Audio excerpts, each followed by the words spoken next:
Hey guys, it's Rooster here, and I have some Starhawk beta gameplay for you today.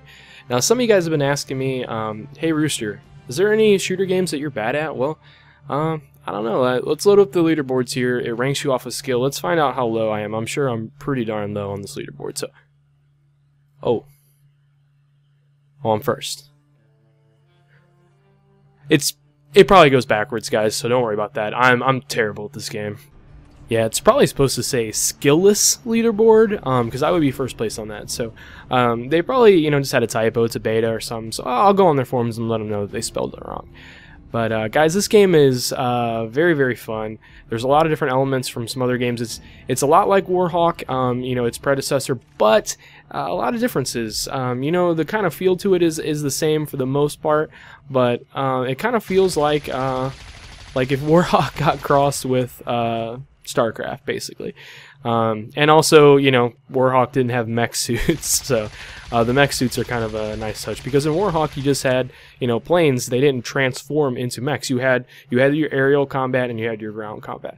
Whereas with the Hawks in here, the Starhawks, they fly around just like a Warhawk, but you can land them on the ground and walk around as a mech suit. So that's most of what I do when I'm using a Starhawk anyway. So now, guys, the StarCraft part of this game that I'm referencing here is the RTS kind of building elements. Like right here, building a supply bunker. It's going to give me, grenades, rocket launcher, shotgun, that kind of stuff. There's also an ammo refill box there, that little white box there in the corner. Now, this is really early into my playtime of the beta, so I really don't have everything down. I'm going to start fast forwarding a lot of this video here. I just wanted to show you guys the opening to it a little bit. I have a better route that I run in terms of farming the Rift energy, in terms of laying out what I want to do. I definitely get stuff done a lot quicker in terms of building stuff, because I'm a lot more used to playing the game now. This is one of my earlier games, and I wanted to put it up here because I also wanted to show you guys, a game when I don't know exactly what I'm doing. So, but like I said, there's all these building elements. Even the stuff builds and it sprouts out of the ground like it's StarCraft. It's really cool, really interesting idea for a shooter game, because it allows you to change the landscape of what you're looking at. You can strategically place a wall to block off something so a Jeep can't come and capture the flag, like all that kind of stuff. It really allows you to not just have to work with what you got on the map. It allows your own little personality and your own little flair to come into every little game, and every game is different. Even though the gameplay is going to be the same between each game, depending on what you want to do. I mean, trust me, flying a Hawk an entire game feels a lot different than running around on the ground like I am here. I'll show you guys some Hawk gameplay and stuff in another video. But one thing to remember too when you're farming is, if you can set up a base in an area that can see a lot of those rift barrels, then that's a really good thing, because they spawn really quickly. So you can just keep farming tons and tons of rift. And I'm not really building a whole lot here. Like the other team is not very good, and me and one other guy on here kind of wrecked this other team. So they do build, they do build Hawks, they do build structures, but they don't really get a lot of kills here. So I'm not going to sit here and say this is the most amazing gameplay, but it has some really nice sniper shots, and I just wanted to show you guys a little bit about this game. But yeah, like I said, really learning a route, kind of when you go, in Call of Duty you have your nade routes and all this stuff, your opening nades. For here, it's your opening rift. You want to find a nice place to land that's going to get you some rift energy right off the bat. You want to get to a nice spot, set up a base, get a spawn point there so your team can start, pushing in towards their base. That kind of stuff. So, some strategy definitely comes into play in here, and it's really fun that you get to kind of play around with that. One thing that I'm loving about this game is that when you have your multiple weapons, you have your sniper, shotgun, rockets, there's a few different weapons. There's more that will be in the full game. They may even release more later on in the beta, I'm not sure, but there's definitely more weapons in the game than what we have access to now. There's a lot more. There's buildings that we don't have access to, different stuff like that. So, like I said, this is a beta, guys. Keep that in mind when you're seeing this gameplay and this kind of videos and stuff. They have not released everything. There's a lot of stuff that they still want to work on. This is an actual beta. This is not a demo. This will actually help fix the game and make the game a better product. So, but one thing that I do love, like I said, is when you have all these weapons, when you want to go select them, they have a weapon wheel, like Resistance has. Resistance 2 didn't have one, but you know, Resistance 1, and they brought it back for Resistance 3, has, you know, you select your weapons with this little weapon wheel. And I love that when you're holding multiple weapons, because you don't have to cycle through and go through 4 different wrong weapons before you get the one that you were aiming for. When you know which spot it's in, you can just press right towards that spot. Now, that being said, it's on the D-pad, and there's a lot of times where I'm trying to press... for the weapons, I can usually get, you know, what I want to get. Some of the diagonal ones, you know, can be a little bit iffy. Sometimes you go to press something and something else comes up and you're like, whoops. But definitely, like I said, you know, for the weapons, it's a little bit easier too. But also the buildings are on a, you know, a wheel also. And there's been a few times where it's like I'm trying to select the buildings with the D-pad when you can actually use the, because you hold down triangle, which brings up your building wheel. Sorry guys, I'm kind of getting off track on what I'm trying to say, but so it's like you can press the D-pad just when you're running around. That'll do your weapons. If you want to go into the building wheel, then you hold triangle, and then you can move around with either the D-pad or the left analog stick. Now, the left analog stick is much smoother. There's a lot of options around the wheel there for buildings, and trying to get it with the D-pad is not very easy. So sometimes I forget, oh yeah, I got to move over with the analog stick. Also, too, here, a little side note, if you guys are playing this beta, when you run into your supply bunker, obviously if you just built it, just go ahead and wait a second. You're running in right away, you know, like none of the stuff's going to be in there yet. It takes it a split second to spawn. So hold off a second, then when you run in, run counterclockwise through the building. Or, you know, start on the right side inside and then run around towards the left. What that'll let you do is when you pick up your rocket, the rocket only comes with 4 shots, but there's also a resupply in the supply bunker. So if you get your rocket before you get that little box, then it's going to refill it up to 8. So if you were to run clockwise in there, you're going to only end up with 4 rockets, where if you run counterclockwise, you get 8. Just something simple like that, just to keep in mind. You know, it'll really help you out when, you know, you want to take something down and you run out of rockets. Rockets are very effective for troops in here.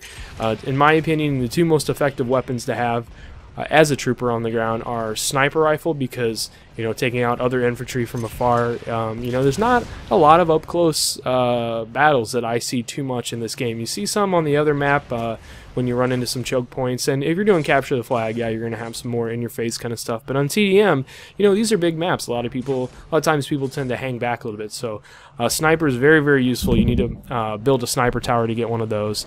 And then the rockets are extremely useful just because there's so many buildings around. Those rockets are going to destroy buildings. Don't forget that your grenades can also damage those buildings too when you're on the ground. And they lock on to flying things. They lock on to mechs, stuff like that. So you know, when you have a mech coming at you, you need some rockets. Other than that, you know, yes, you can grenade the mech if he's going to sit still long enough. I mean, I definitely get quite a few of those.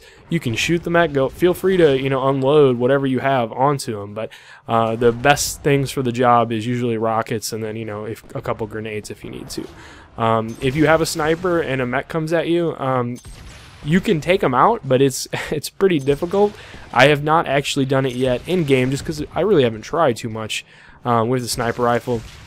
I did it in a pre-game lobby where the game had not started, where my friend and I were messing around, just testing some stuff out. And yes, their body sticks up out of the top of the mech unprotected. So if you can get them to hold still long enough and you have a sniper, 2 body shots will kill them, or 1 headshot will take them out of that mech. It's not going to destroy the mech, but you know, you can shoot them out and then go steal their mech. But like I said, just stuff like that to keep in mind, guys. You want to be aware of what you have. You want to be ready when you go into a situation. If you know you're about to face a mech, get that rocket out right away. Right here, this guy comes up here, and here's one thing about the game that is super important if you're up close.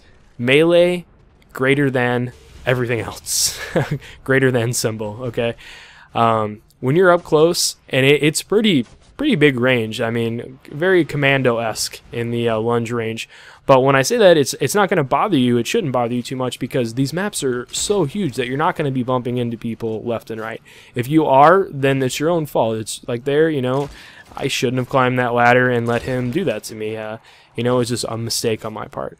So anytime you're in close to somebody, you'll see the little symbol say, you know, melee pop up, you know, with your R3 button, and press that button in, and you will like turn around and melee him. Like you don't have to be looking straight at him. It's like if you're in range and you press the melee, it's going to kill him. So yeah, I've definitely played against a few people so far in the beta where I really don't go into it with that mindset. I kind of forget that that's how it goes, and I'm trying to shoot them up close and they just walk up and melee me, and I feel like a dumbass.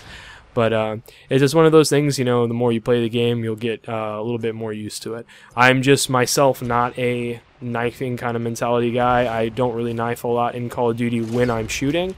I definitely have had many hours where I run around and only knife and only throw tomahawks or throwing knives, that kind of stuff. I definitely have fun doing that, and I'm very good at it. But when I do that, I'm in a knifing mentality. So it's kind of hard for me to adjust to a game to like, oh yeah, right there, a knife will kill me very easily. But that's, like I said, one thing. It's not bothering me at all about the game. Also, here on the little drop pad menu, you see that this area was green here. He had built a spawn point there. Otherwise, you know, you can only spawn in your main base. Also, anytime you're in one of those green areas, you see the mini map down in the left corner there. Those are, you know, spawn areas. Anywhere that's green is an area you can select to drop your drop pod. Now, you can angle your drop pod any way that you want also, so you can kill people. I mean, I could throw in some clips if I wanted to go find some. I've killed a few people with drop pods. You can kill people, you can damage enemy structures, you can drop it on a mech, kill a mech if you really, you know, are good about it, jeeps, whatever. Definitely try and use, when you're dropping that drop pod, use it to your advantage. If there's enemy around, try and squash them with it. You know, if there's a sniper tower, avoid yourself the hassle of, you know, climbing the ladder. Throw the drop pod on top of the sniper tower, that kind of stuff.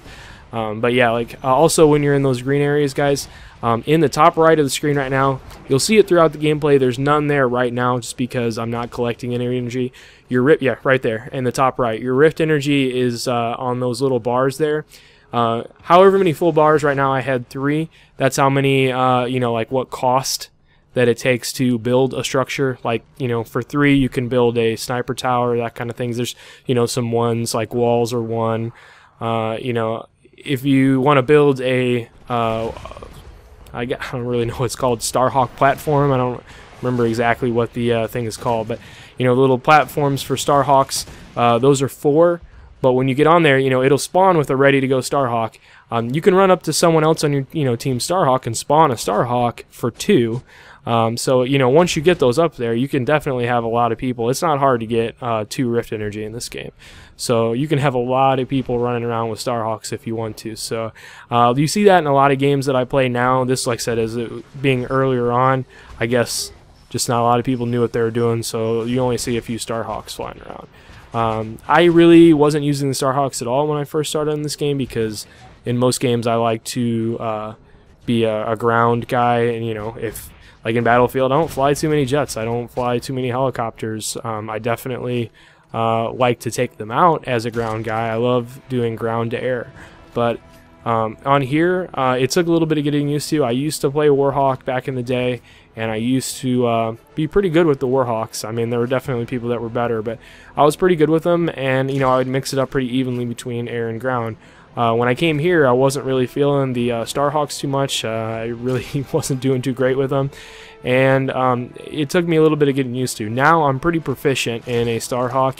I'm not as good as I'd like to be air to air, but you know what most people use those Starhawks for is you take off, you fly somewhere, you go pick up some missiles around the map, go find some infantry as you're flying around, drop down on the ground. When you're in that mech, you can stomp the ground, which will kill them if they're right there, or you can use, you know, unload at them. Now, like I said, you have to be very careful because they can definitely take you out pretty easily if they know what they're doing when they're on the ground. So you have to, if you get danger, you know, if you're sparking or on fire, fly off, go get some health, that kind of stuff. Don't stick around there. But anyway, guys, I'll show you some Starhawk gameplay. When I say Starhawk, obviously this is the Starhawk game, but I mean the actual flying of the Hawks in another video.